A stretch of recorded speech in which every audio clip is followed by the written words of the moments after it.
The following podcast is a deep, shallow dive production. And you're going to love it. Okay, let's go. Dignity of the individual is the protection of babies. I mean, these are fundamental American values that should engender bipartisan support. Now, of course, this situation, unfortunately, lies on the San Andreas fault of international politics and strategic interests. And of course, I've had some elected leaders speak to me and be very blunt. This court is built for Africa and for thugs like Putin, was what one senior leader told me.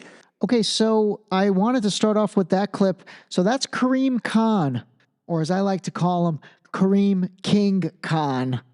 That's the ICC prosecutor who's bringing the arrest warrant charges up against Netanyahu, Gallant, and then the three knuckleheads from Hamas. So this guy, again, I mean, you know, say what you will. Those of you that are against him bringing these up against Netanyahu, I mean, I think you're wrong. I really do. I think that they all five of those guys deserve it. You know, how could you not?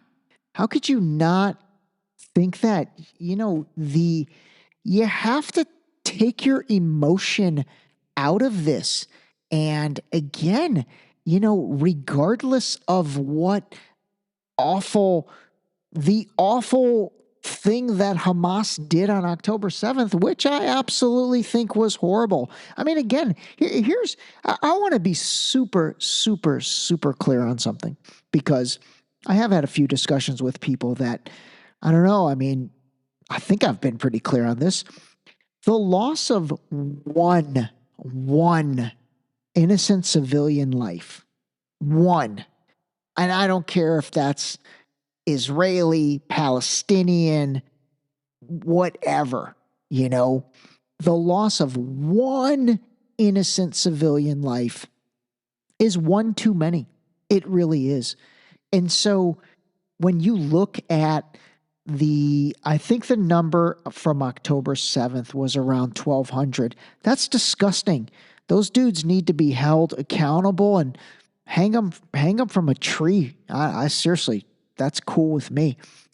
And then from there, you know, yes, defend yourself. Totally get that. But like, when does an eye for an eye end? You know what I mean? Like, we're approaching 40,000 dead.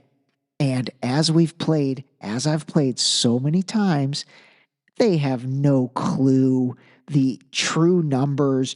How many are Hamas? How many are innocent civilians? I honestly think very few are Hamas, because I mean, I've said it before, the whole Hamas thing is so goofy to me. Actually, here's a better way of saying it. So when you look at the death numbers that were reported on October 7th, it's actually 1,189. Okay, that's what was reported on October 7th. And I just looked, and on May 21st, the death numbers were for Israel are 1,189. So nobody has died since October 7th on the Israeli side. Thank God. I'm super happy about that. But what I want you to think about is this a war? Like, what kind of war is this where the casualty number on one side has completely just stayed the same? It's the same exact number. And if anything, it ended up going down. If you remember, on October 8th, they said it was 1,600. And now somehow it became 1,189. And it has not changed. So, like, where is the Hamas army offensive? I mean, yes, they did that on October 7th, that day. But, you know, you don't win a war in one day. So where is the ongoing attack? There isn't any. There hasn't been any. It's been all retaliation, and it continues to be all retaliation.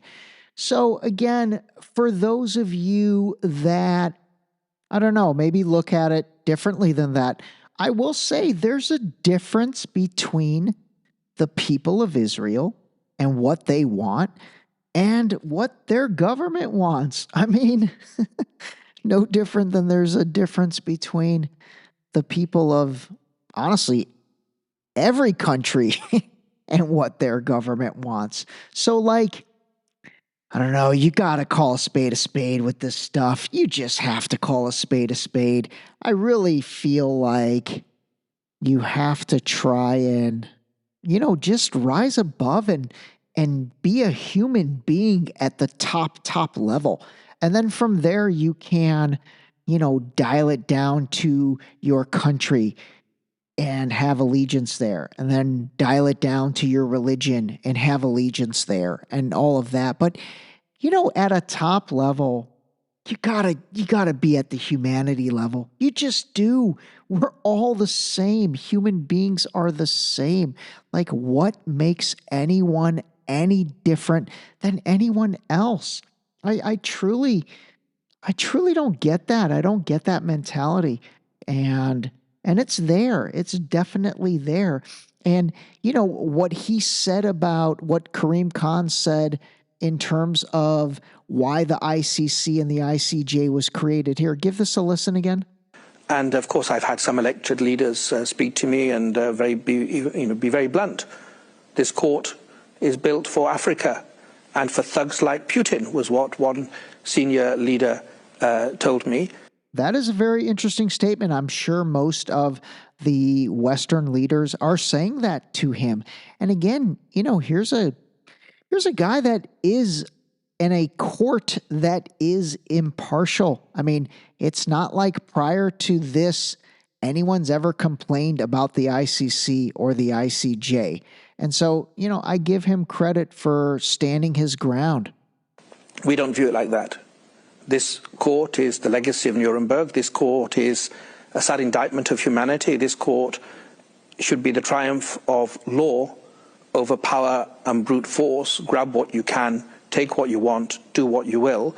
And we're going to simply be, we're not going to be dissuaded by threats or any other activities, because in the end we have to fulfill our responsibilities as prosecutors, as the men and women of the office, as judges, as the registry. All right. Well, I mean, again, you have to respect the guy for standing his ground. And I mean, you just do. You do. And if you don't, then I think you're letting your emotions get the best of you, because there really is no way to justify what's taken place. There just isn't. So now we shall see if this goes anywhere. Because I'll tell you what, the boys in the shot calling positions in the United States, they got some power, man. They got some power. So let me play you this. And again, this is another reason why I think you just have to give merit to not only what the ICC is wanting to do against Netanyahu, but just in general. I'm telling you, this guy, him and the whole Hamas crew, and by the way, the Iranian president that died in the helicopter crash, these are all bad dudes. These are not good people. So listen to this. CNN, Jake Tapper, and Netanyahu.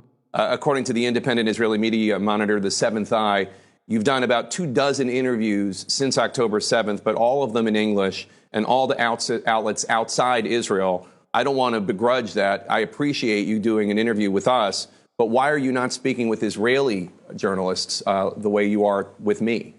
So basically, Netanyahu has done all his interviews in English with the Western media, and then when he speaks Hebrew, he doesn't take questions from the media. He just basically gives his statement for the Israeli people in Hebrew. I think I've talked about that a few times. But basically, he doesn't do any interviews with the Israeli media because they're after him, They're asking him the tough questions, and they're not happy with the way he's doing things. So he responds by That's the tendentious reporting of a lot of the Israeli media. So I can tell you what they're not telling you is I've done, I don't know if it's 24 or 20 or 15 press conferences with Israeli media. They can ask anything they want, and they do. And I just met Israeli reporters the other day in Rafah, in fact, 3 days ago, and they asked me all the questions they want. So that's simply not true. Well, I follow the Israeli media, actually. There's a great site called Haaretz. Those guys, man, they got some guts. There's a few of them, actually. I'm surprised they haven't been shut down. Anyway, they're all saying the same thing, and they're saying he doesn't. And then he says he does, so. All right, believe who you want. All right, moving on. Oh, my goodness. Another woman came out and accused Diddy of sexual misconduct. And by the way, I played for you the other day his little speech that he gave apologizing about beating up Cassie in the hotel lobby. Man, that video was just brutal. But what's crazy was when I looked at his Instagram, literally on May 14th, he posted, it says, "Time tells truth." And then, I shouldn't be laughing, and then that video came out, 6 days later. So I guess time does tell truth. All right, shifting gears. I meant to play this a few days back. I do that a lot, I realize. I got so many damn clips in my phone. Oh my God. I need a better organizational system for all my downloaded clips. But anyway, I honestly did think, I'm very curious who Trump picks as his vice presidential candidate. I really am. I don't know. I honestly thought it was going to be Kristi Noem, South Dakota Governor Kristi Noem, or is it North Dakota? Hold on. It is South Dakota. I've never been to South Dakota or North Dakota. I've never been to Idaho. God, there's actually probably a decent amount of states I've never been to. If anyone's ever been to the Dakotas and Idaho, I think it's beautiful country, actually. I really do. I think it's probably like, especially versus California, it'll probably feel like a different world. I might have to check those out at some point. But anyway, I honestly thought she was the front runner. I really did. She's a woman. She never really had anything bad brought up against her or about her, and she's kept a very low profile until recently. And so she wrote a book, not nearly as good as my book. No, I'm just kidding. But she wrote a book, and in that book, she talked about having to basically put down her dog, okay? Now, again, I didn't read the book, so I don't know the entire context. But man, she is just getting annihilated because of it. And then that has caused other things. So you did not meet with Kim Jong-un. That's what you're saying. No, I've met with many world leaders. I've traveled around the world. I'm not going to talk about my specific meetings with world leaders. I'm just not going to do that. It's a simple question. Did you or did you not meet with Kim Jong-un? That's the answer that I have for you. Why am I being treated differently than every other person that you've interviewed? I've looked at your last several weeks. I'm quoting you. So that was in regards to her saying she met with Kim Jong-un, the bad haircut leader of North Korea. And so, yeah, I mean, that's a bad look, man. That's a bad look for her. She sounds terrible. She sounds absolutely terrible. She obviously did not meet with them, or else she would have answered the question differently. But what she's really come under heat for. If you were writing the book today, would you include the dog story? This is a wonderful book. Did you read the book? Not yet. Oh, you should. We've been consumed with emails saying, I won't vote for this person. I won't vote for Trump if he puts her in the vice presidential spot. Listen, we have to call a spade on everybody. Again, terrible answer. She's like, did you read the book? Well, that wasn't the question. The question was, if you had to do it again, would you put down your dog in the book? Answer the question. Well, I'll tell you, Stuart, I'm sorry you're not hearing from real Americans that live on farms and ranches. Governor, if you asked me a month ago who's at the top of the list to run with Donald Trump, I would have said your name. If you asked me that same question this morning, I don't even think you're on the list. Really? So my question for you, yes, really. Anyway, that was a variety of interviews that she's done recently. I will give her credit. She keeps her cool. She does maintain her composure and her cool. And she's pretty good looking. She is. not that that means anything, but hey, that's just a friendly observation. That's a friendly observation. But anyway, who knows? Maybe she's off the chessboard. But if she is, who do you guys think Trump's going to pick? Come on. Send me some messages, DM me, text me, call me, do whatever. I'm very curious who we think it's going to be. I mean, I don't think it's going to be Vivek. If it's not Kristi Noem, kind of has to be, well, I guess it doesn't have to be a woman, but I think that having a woman obviously, adds another layer of strength to it, especially since he's going up against an incumbent male-female combination. So, I mean, really, who do you think it's going to be? Let me know. All right, next thing that's been in the news a little bit, but if you're not following this stuff, you wouldn't have heard of it. But so Amal Clooney, who is George Clooney's wife, I'm sure you know who she is. She is half Lebanese, and I think her mom might have been Palestinian. Let me look that up. Hold on. No, I think she's just straight Lebanese. But, she's an international law human rights activist, obviously made a tremendous name for herself, married George Clooney, yada, yada, yada. But anyway, she has been incredibly silent throughout this entire situation and, really hasn't said anything about the suffering of the Palestinian people. And then it came out that she was one of, I think they're overhyping it, to be honest with you, but it does seem that she was part of the lawyer team that advocated for the arrest warrant of Netanyahu in addition to the Hamas goofballs.